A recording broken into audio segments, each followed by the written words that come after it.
चैत्र नवरात्रि क्यों मनाई जाती है? असली रहस्य जानकर चौंक जाएंगे। आवाज धीमी करो, आंखें बंद करो और थोड़ी देर के लिए इस दुनिया से दूर चले जाओ, क्योंकि जो कहानी मैं आज तुम्हें सुनाने वाला हूँ वो सिर्फ एक धार्मिक त्योहार की कहानी नहीं है। ये कहानी है उस समय की जब पृथ्वी पर अंधकार था, जब देवता भी घुटनों पर थे, जब एक स्त्री की शक्ति ने ब्रह्मांड को बचाया। ये कहानी है माँ दुर्गा की। ये कहानी है नवरात्रि की उस आत्मा की जो सदियों से हर इंसान के दिल में जलती एक ऐसी लौ की तरह है जो न तूफान से बुझती है न अंधेरे से। तो सुनो, बहुत ध्यान से सुनो।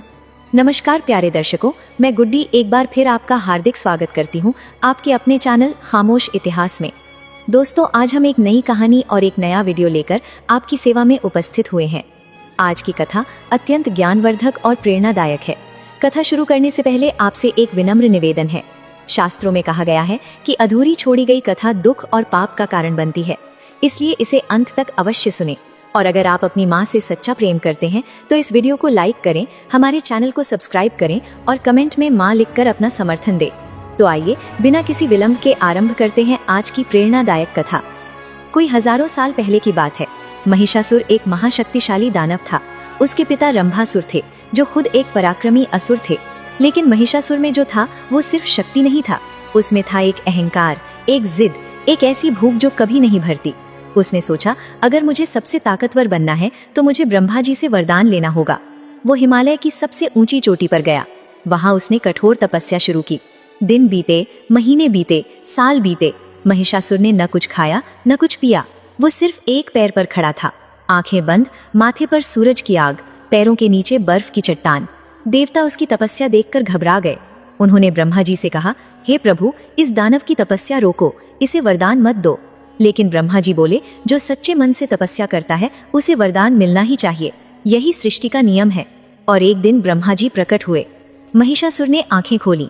उसके सामने चतुर्मुखी ब्रह्मा खड़े थे, जिनके चेहरे पर वात्सल्य था। ब्रह्मा जी बोले, वत्स, तुम्हारी तपस्या से मैं प्रसन्न हूँ, मांगो, क्या चाहिए तुम्हें? महिषासुर के होठों पर एक मुस्कान आई। वो मुस्कान जो जीत की नहीं थी, घमंड की थी। उसने कहा, हे ब्रह्मा, मुझे ऐसा वरदान दो कि मेरी मृत्यु किसी पुरुष के हाथों न हो। न देवता मुझे मार सके, न मनुष्य, न यक्ष, न गंधर्व। मैं अमर हो जाऊं। ब्रह्मा जी ने एक पल रुककर उसे देखा। उनकी आंखों में एक गहराई थी, जैसे वो जानते हो कि ये वरदान एक दिन इस दानव के लिए ही कारण बनेगा। उन्होंने कहा, तथास्तु, और वरदान दे दिया। लेकिन महिषासुर ने एक बात नहीं मांगी। उसने किसी स्त्री से रक्षा नहीं मांगी। उसे लगा था, स्त्री से क्या खतरा, वो तो कमजोर है, वो तो घर में बैठती है, वो तो शक्तिहीन है। यही उसकी सबसे बड़ी गलती थी, यही उसका अहंकार था, और यही अहंकार उसके विनाश का बीज बन गया। वरदान मिलते ही महिषासुर जैसे एक अलग ही इंसान बन गया। उसके अंदर एक आग जल उठी, एक अजीब नशा, एक ऐसा भ्रम कि अब वो सब कुछ कर सकता है। उसने अपनी सेना तैयार की, लाखों असुर योद्धा, महाकाय, भयानक, क्रूर। उसने हर दिशा में अपनी सेना भेजी। पहले उसने पृथ्वी लोक पर कब्जा किया, फिर पाताल लोक, फिर उसकी नजर स्वर्ग पर पड़ी। इंद्रदेव स्वर्ग के राजा थे।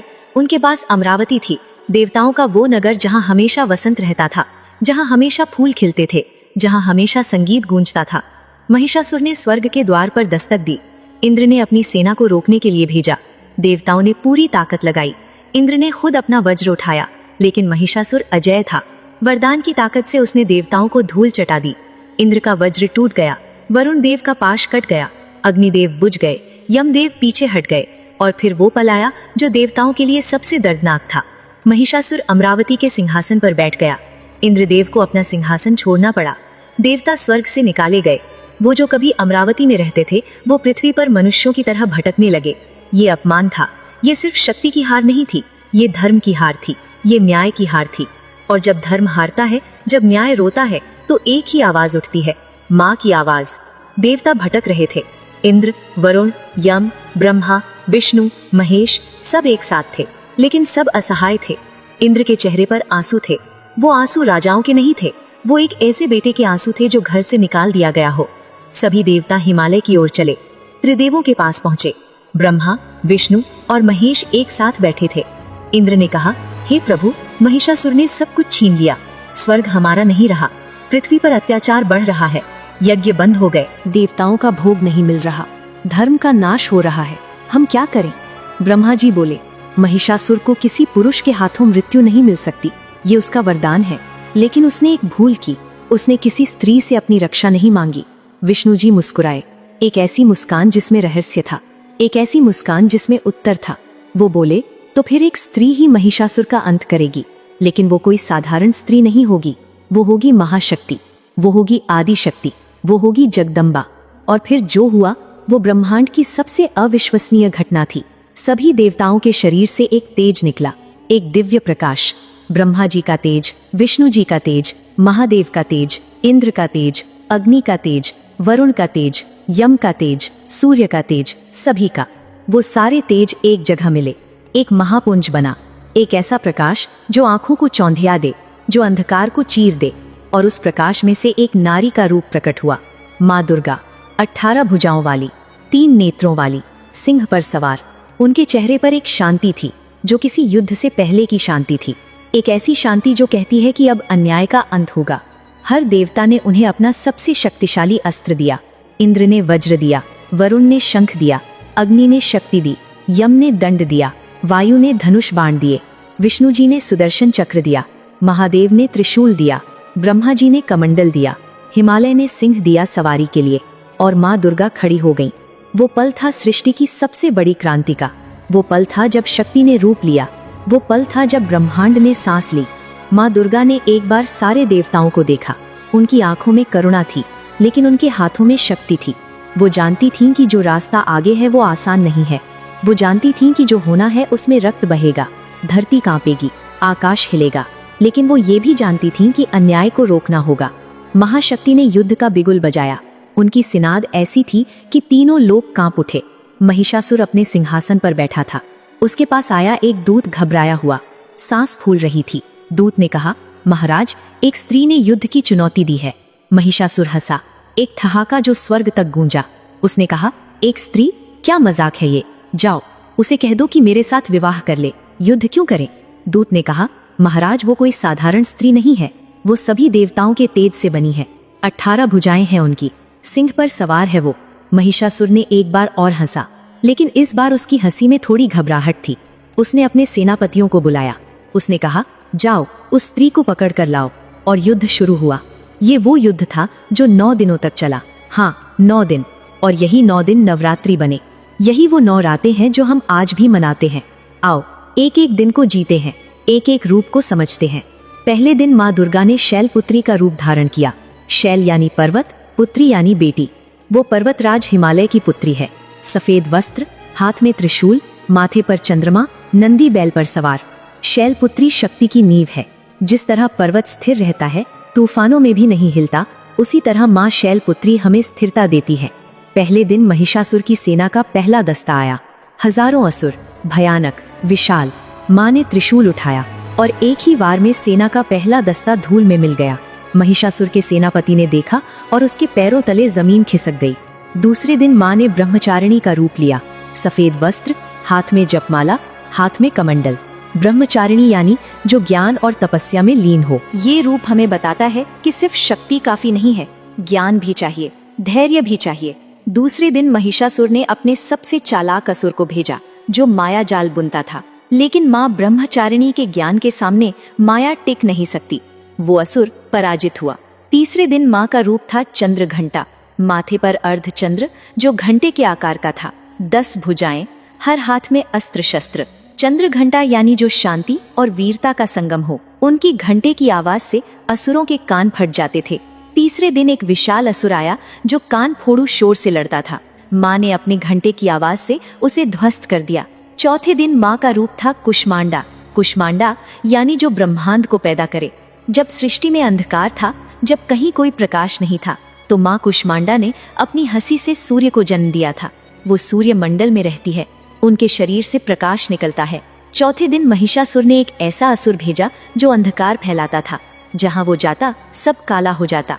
माँ कुष्मांडा के प्रकाश के सामने वो अंधकार टिक न सका, वो पराजित हुआ। 5वें दिन माँ का रूप था स्कंद माता। स्कंद यानी कार्तिकेय, देवताओं के सेनापति।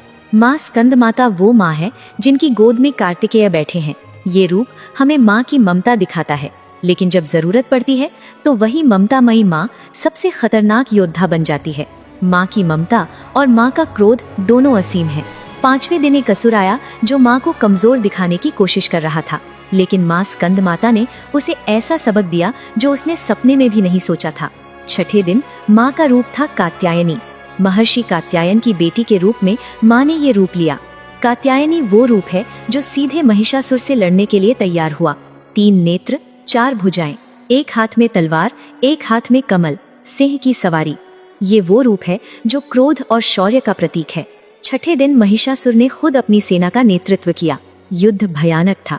पृथ्वी कांपी, आकाश हिला, नदियां उल्टी बहने लगी, लेकिन माँ कात्यायनी के आगे महिषासुर की सेना टिक नहीं सकी। 7वें दिन माँ ने सबसे भयानक रूप लिया। माँ कालरात्रि, काला वर्ण, बिखरे हुए बाल, 3 नेत्र जिनसे अग्नि निकलती है, नाक से धुआं, हाथ में कठार और लोहे का कांटा। ये वो रूप है जो काल को भी भय देता है। महिषासुर ने इस रूप को देखा और पहली बार उसके दिल में डर उठा, लेकिन घमंड इतनी जल्दी नहीं जाता। उसने कहा, मैं भी डरा दूंगा, लेकिन माँ कालरात्रि के आगे उसका डर भी हार गया। 8वें दिन माँ ने महाबौरी का रूप लिया। गौरा वर्ण, सफेद वस्त्र, सफेद बैल की सवारी। ये वो रूप है जो शांति का, पवित्रता का, क्षमा का प्रतीक है। ये वो रूप है जो बताता है कि माँ सिर्फ दंड नहीं देती, वो क्षमा भी करती है। जो पापी सच्चे मन से माफी मांगे उसे माँ महागौरी माफ कर देती है। लेकिन महिषासुर ने माफी नहीं मांगी। उसका घमंड उसे झुकने नहीं दे रहा था। 9वां दिन, अंतिम दिन, माँ का रूप था सिद्धिदात्री, वो जो सारी सिद्धियां देती है। अनिमा, महिमा, गरिमा, लघिमा, प्राप्ति, प्राम्य, ईशित्व, वशित्व, 8 सिद्धियां। ये वो रूप है जो बताता है कि माँ सर्वशक्तिमान है। 9वें दिन महिषासुर अंतिम बार आया। वो जानता था कि ये उसका अंतिम दिन है। कहीं ना कहीं उसे महसूस हो रहा था, लेकिन घमंड फिर भी था। उसने एक बार फिर अपना रूप बदला। वो अपना असली रूप, भैंसे का रूप बदल बदल कर लड़ रहा था। कभी सिंह बनता, कभी हाथी, कभी असुर। लेकिन माँ की आंखें उसे जानती थीं। माँ ने त्रिशूल उठाया, पूरा आकाश गूंज उठा और वो त्रिशूल महिषासुर के सीने में उतर गया। महिषासुर गिरा। वो जो कभी अमर था, वो जो स्वर्ग का राजा बन बैठा था, वो जिसने देवताओं को नचाया था, वो धरती पर गिरा। उसकी आंखों में अंत में एक भाव था, पछतावा। शायद उसे समझ आया था कि जो शक्ति दिखाई देती है वो शक्ति नहीं होती। असली शक्ति वो होती है जो न्याय के साथ हो। माँ ने उसे देखा। उनकी आंखों में क्रोध नहीं था, उनकी आंखों में एक गहरी शांति थी। महिषासुर का अंत हो गया, अन्याय का अंत हो गया। जब महिषासुर गिरा तो तीनों लोकों में एक ऐसी खामोशी छा गई जो जीत की खामोशी होती है। फिर एक आवाज उठी, देवताओं की आवाज, जय माँ दुर्गा। स्वर्ग के द्वार फिर खुले। इंद्रदेव वापस अमरावती गए। देवता अपने अपने स्थान पर लौटे। यज्ञ फिर शुरू हुए। धरती पर धर्म वापस आया। फूल बरसे, दीप जले, संगीत गूंजा। और यही जश्न, यही खुशी, यही विजय आज भी हम मनाते हैं। नवरात्रि, 9 रातों का ये त्योहार उन्हीं 9 दिनों की याद है जब माँ दुर्गा ने महिषासुर से लड़कर ब्रह्मांड को बचाया था। लेकिन यहीं पर एक सवाल उठता है, नवरात्रि तो साल में 2 बार आती है, तो चैत्र नवरात्रि खास क्यों है? ये सवाल बहुत गहरा है और इसका जवाब इससे भी गहरा है। चैत्र यानी हिंदू कैलेंडर का पहला महीना। जब चैत्र शुक्ल प्रतिपदा आती है तो हिंदू नववर्ष शुरू होता है। सोचो एक पल के लिए, जब साल की शुरुआत होती है तो हम क्या करते हैं? हम माँ को याद करते हैं। हम माँ से आशीर्वाद मांगते हैं, क्योंकि हर शुरुआत में माँ होनी चाहिए। हर नई यात्रा में माँ का हाथ होना चाहिए। ये एक गहरा सत्य है जो हमारे पूर्वजों ने समझा था। लेकिन चैत्र नवरात्रि का एक और रहस्य है, एक ऐसा रहस्य जो बहुत कम लोग जानते हैं। वो रहस्य है भगवान राम का। हाँ, भगवान राम। रामायण में लिखा है कि जब रावण ने माता सीता का अपहरण किया तो भगवान राम ने रावण से युद्ध करने से पहले एक काम किया। उन्होंने माँ दुर्गा की पूजा की। चैत्र नवरात्रि में 9 दिन तक ऋषि अगस्त्य ने भगवान राम को आदित्य हृदय का पाठ करने से पहले ये बताया था कि पहले माँ दुर्गा का आशीर्वाद लो, तब जाकर रावण पर विजय मिलेगी। भगवान राम ने चैत्र नवरात्रि के 9 दिन माँ दुर्गा की पूजा की। इसीलिए रामनवमी नवरात्रि के बाद आती है। ये एक आध्यात्मिक सत्य है। माँ की पूजा के बाद ही विजय मिलती है। माँ का आशीर्वाद लिए बिना कोई भी युद्ध नहीं जीता जा सकता। ये सिर्फ एक धार्मिक बात नहीं है, ये जीवन का एक सत्य है। जब भी हम किसी कठिन काम की शुरुआत करते हैं, हम माँ को याद करते हैं। यही चैत्र नवरात्रि का सबसे गहरा संदेश है। ये कहानी खत्म हुई, लेकिन माँ की कहानी कभी खत्म नहीं होती। जब भी जिंदगी में अंधेरा हो, माँ को याद करो।